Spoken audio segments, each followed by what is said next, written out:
କରି तेते उठेबिनी पछरे करबे। तो सांग माने पोटल फ्रेंच फ्राई रेडी हो जाइए टिके बीट लुण पकईदे ये बीट लुण पड़गला ये हूँ चाट मसला ये चाट मसला टे पकईदे टे गोल दबा टेस्टी कर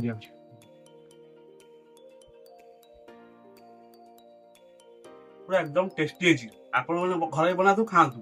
आगे चाहिए बाय बाय।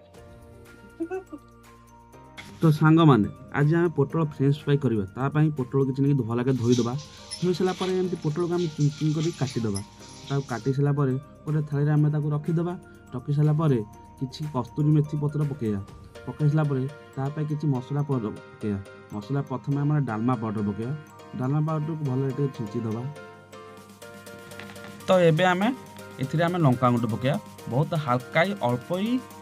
लंका गुंड पकईया कारण बेसी लंका पकईले पछपट पोड़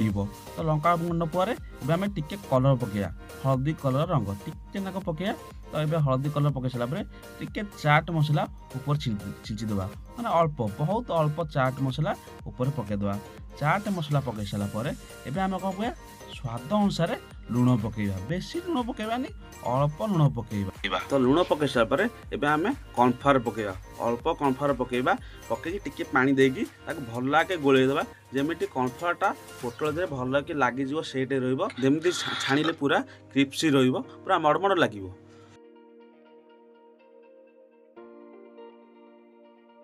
तो ये आप देखिए पोटलटा आम रेडी तेल रे पकईवा तो प्रथम तेल गोटा को लगेदेबा हिट करदेबा जोरे पूरा 90 डिग्री हिट करदे पोटलटा को तेल रे पकईदेबा जमी पूरा फ्राए हो छनछनिया फ्राए हो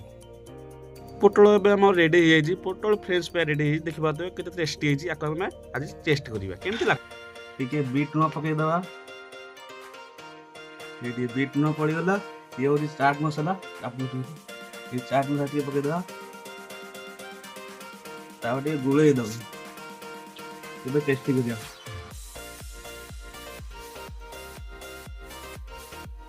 पूरा एकदम टेस्टी है आप घर बना खातु आगे चाहिए बाय बाय।